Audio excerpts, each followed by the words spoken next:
Merhaba değerli arkadaşlar. Bir diğer inceleme videosunda daha kanalıma hoş geldiniz. Sizlere daha önce iki ayrı şortunu, belki 3 tane sunmuş olduğum Derya LP101 silahının ayrıntılı incelemesini sunmaya çalışacağım. Sorular: silah mı uzun, atıcı mı kısa? Şöyle koyayım. Benim boyum anca bu kadar. Çok uzun boylu birisi sayılmam. Silahın uzunluklarını ve özelliklerini veriyorum zaten. Uzunluk 113 santim.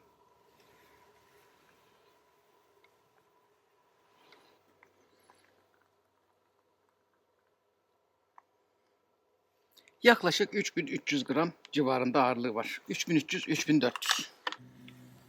Dolu haldeki ağırlığı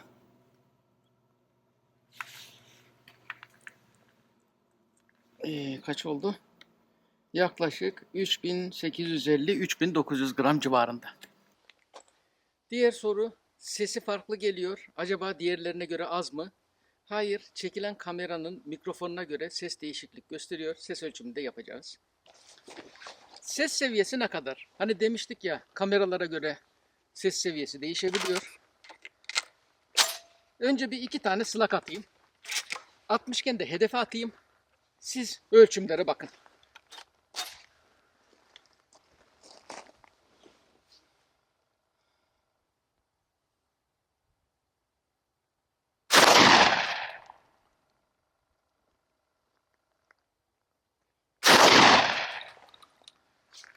Şişeni vurdum. Kurşunla ses bu şekilde. Peki saçmayla nasıl olacak? 30 gram sterling. Bakalım 30 gram sterling'deki ses seviyesi nasıl?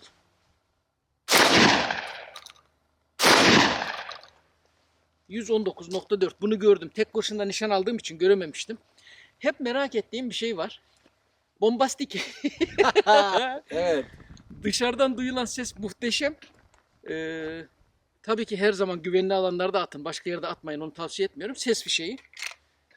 Bakalım bombastik'in sesi nasıl olacak? Bir ölçüme bakalım. Bombastik. Yaklaşık 2-3 desibel daha fazla.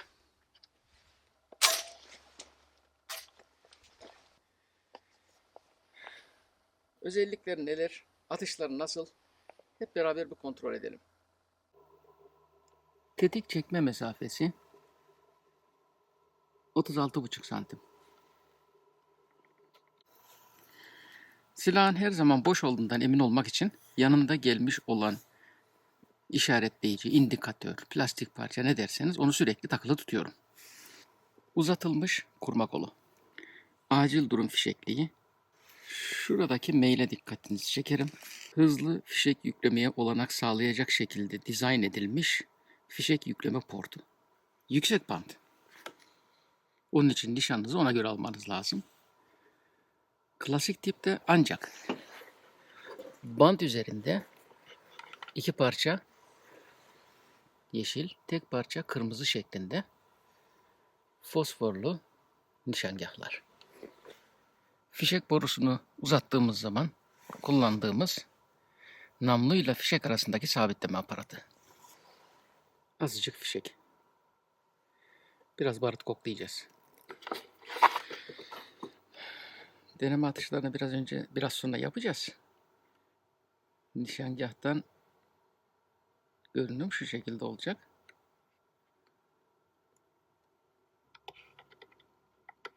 Evet. Nişangah hedef üzerinde böyle görünecek.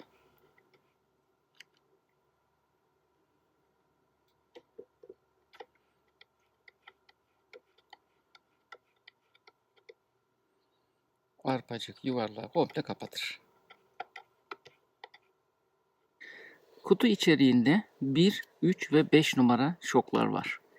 5 numara şok şu anda silahta takılı. Bu parça ise 4+1'den 9+1'e çıkarırken fişek borusunun ucundan çıkardığımız parça. Fişek kapasitesi 9+1. Emniyet. Silah kurulu değilken emniyet tam olarak açılıp kapanmıyor.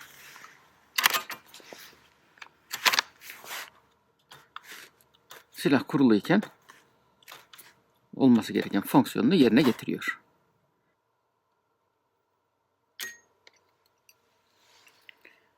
...3230.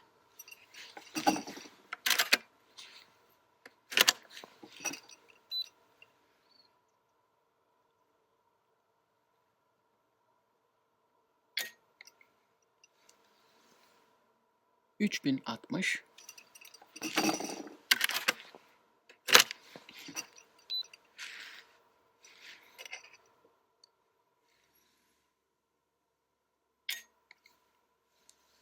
...3230...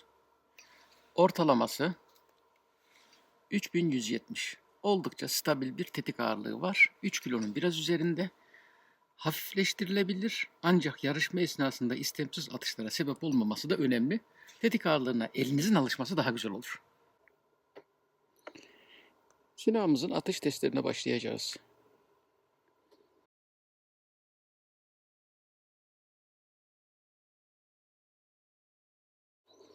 ...28, 30, 32, 34, 36... ...arka tarafta 40 ve 50... ...ve bir de ucuz fişekler. Gerçekten sizlere objektif sonuçlar verebilecek testler için... ...gerekli olan mühimmatın bir kısmını göstermeye çalıştım. Onun dışında... ...burada sluglar... ...bakşatlar... ...artan fişekler... ...daha devam.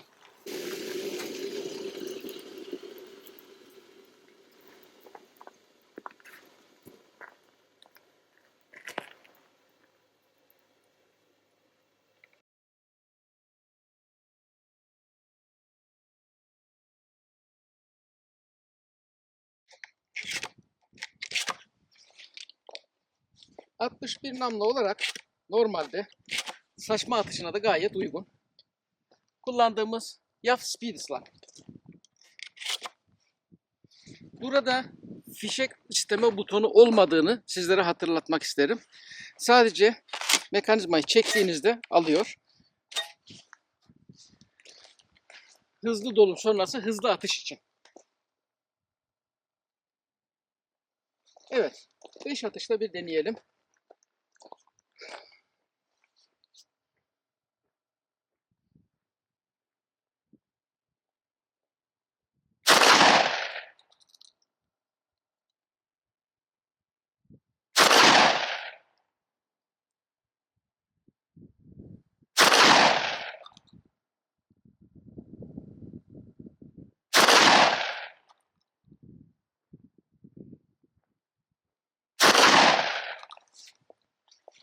Atmışken hemen 5 daha atalım.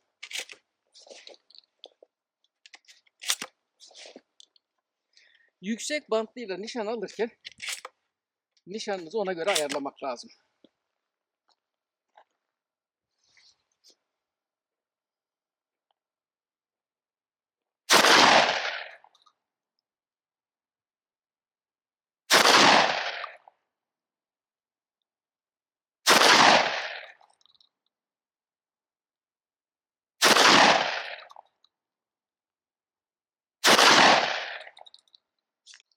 Nişana alıştıktan sonra 3-4 atış aynı yere geliyor.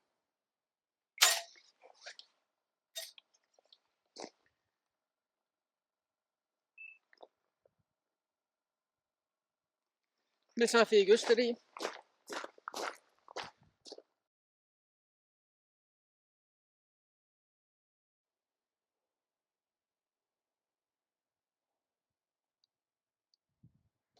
Bir diğer slug jet.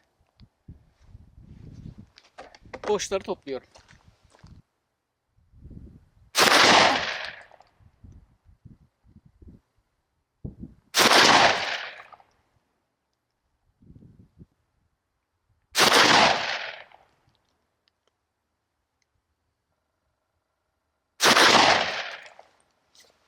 Evet.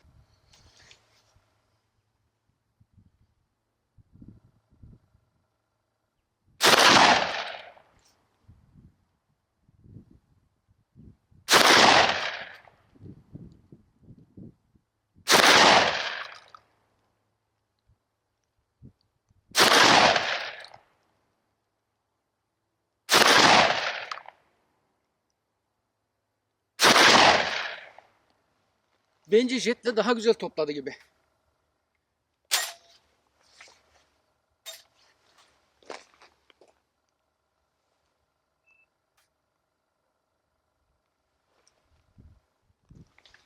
Mesafe.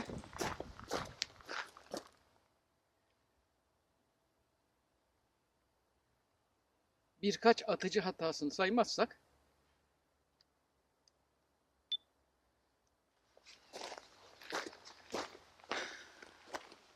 fena değil. Bir başka silah deneyeceğiz.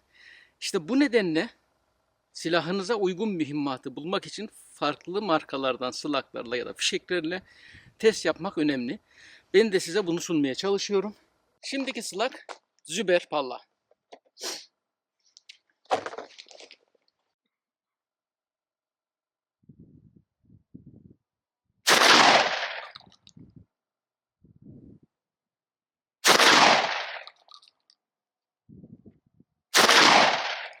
Bu olmadı.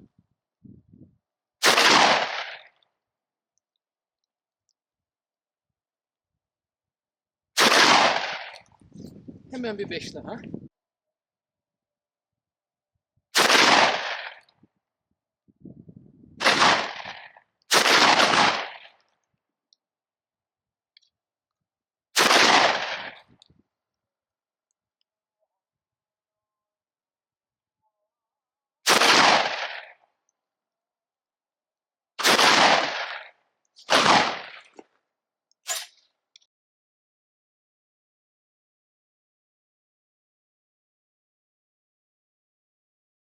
Farklı gramajdaki fişek testlerine geçiyoruz. Birinci olarak Sterling 28 gram.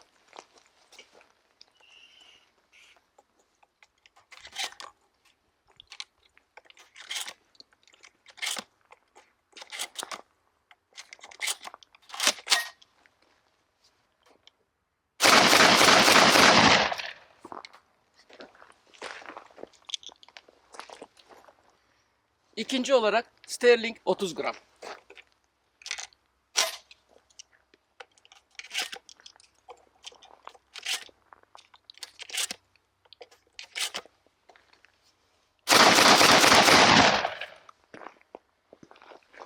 Jet 32 gram.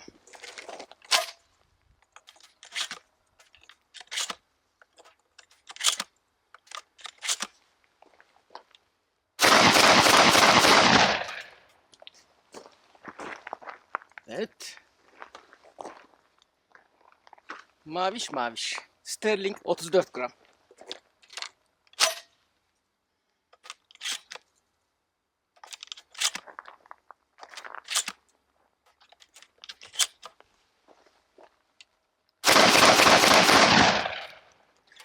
Arkadaşlar, silahımızda iki ayrı piston var. Size yakın çekimini veriyorum. Daha ağır fişeklerde pistonu ağır piston olarak kullanırsanız, yani ağır fişeklerin pistonu olarak kullanırsanız randımanlı olur. 34'ün üzerine ağıra geçiyoruz. Derya LP101'in pistonu iki farklı piston. Birincisi light loads, yani daha düşük gramajdaki fişekler için. İkincisi heavy loads, yani daha yüksek gramajdaki fişekler için. Fişeğinizin gramajına göre pistonu seçip kullanabilirsiniz. Züber 36.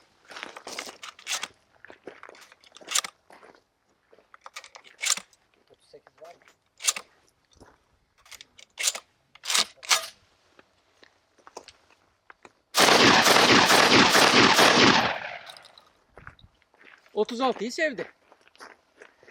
Evet ve sonda en çekindiğimiz kısım. 40 gram. 40 gram. Bunları ikişer tane atacağım sadece. Hadi bismillah. Ve dahi 50 gram.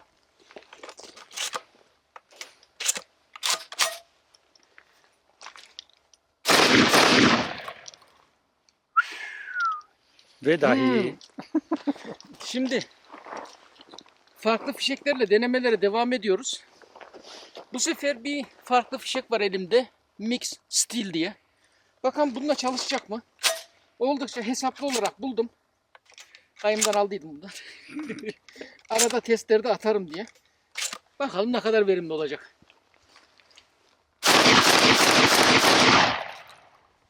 Pratik atışlar için kullanılabilir.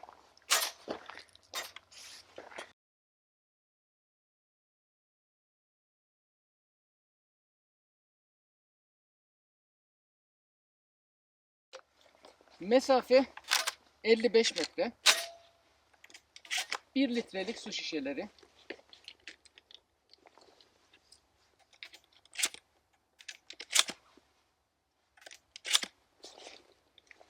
Bakalım.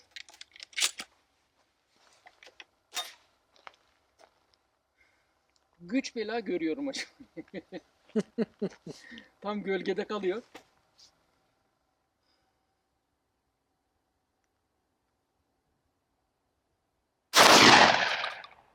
Üstte mi? Altta mı? Üstte.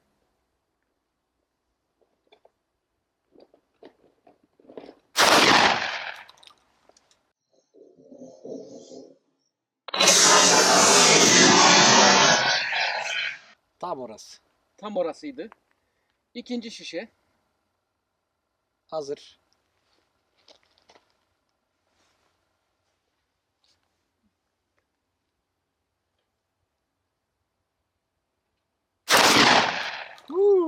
Güzel. Üçüncü şişe nerede? Ben görüyorum. Sen görüyorsun, yani belli belirsiz bulanık bir şeyler var ama tam emin olamadım.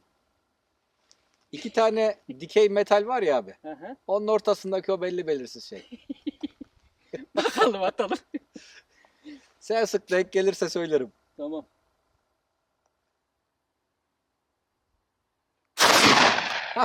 O. Evet, orası ama hafif sağ üstten gitti gibi. Aynen öyle oldu.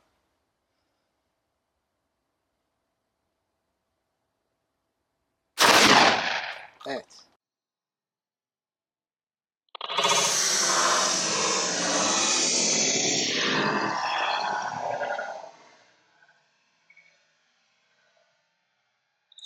Düşmedi abi, saymayız bunu. Düşmedi mi ya? Yok. Vurdun, çapraz duruyor. Vay arkadaş. Sayılmaz. Bir kez daha deniyoruz.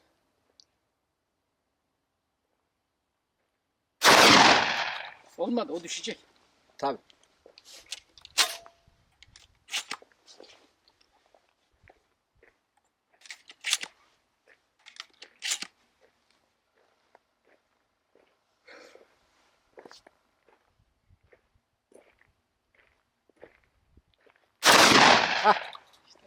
Hocam yan tarafta yatık duran var ya, demirin yanında. Evet. Ona bir alsana. Tamam. Hazır.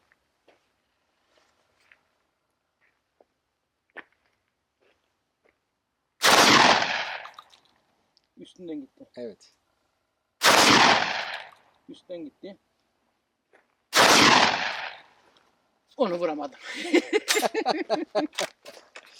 Zaten bir kere vurmuştuk onu. 55 metredeki şişe atışları böyle. Bir de bu silahın bu halde olmasının esas sebebi olan saçma atışlarının bazılarını bir göstermek isterim sizlere. Şimdi bir seri atış yapmaya deneyelim bakalım. Biriniz bip yapsın.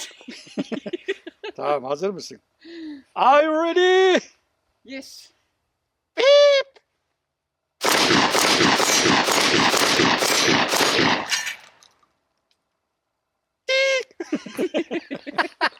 Saniyeyi siz ölçersiniz. Bu tüfeğin yüksek kapasitede kullanılabilir olmasının esas sebeplerinden biri bu. Yarışma tipi atışlar. Unutmayın, av sahasında her zaman 2+1. Bunun dışındaki kapasite yasaktır. Yani orijinalinde geldiği gibi 4+1 takozlu olarak kullanabilirsiniz. Biz poligon ortamında bu tür atışlar yapmaya çalışıyoruz. Bu da böyle. Gençlik böyle, gelin gelin gelin gelin. Biraderim gel bakayım. Hop. Bir. Hocam gel. Gel.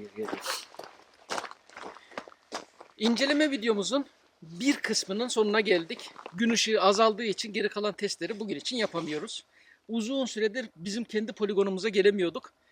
Hep beraber geldik. Keyifli oldu. Süleyman Hocam sağ olsun çay işini de halletti. Biraderi geldi. Keyfimize diyecek yok. 4. arıyoruz Dalton'la. Çırak. 4.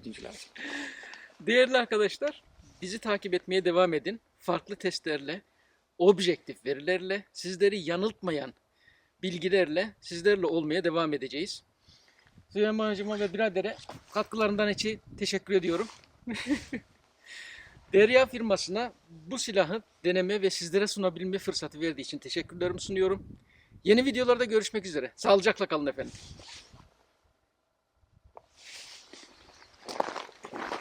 İyi oldu.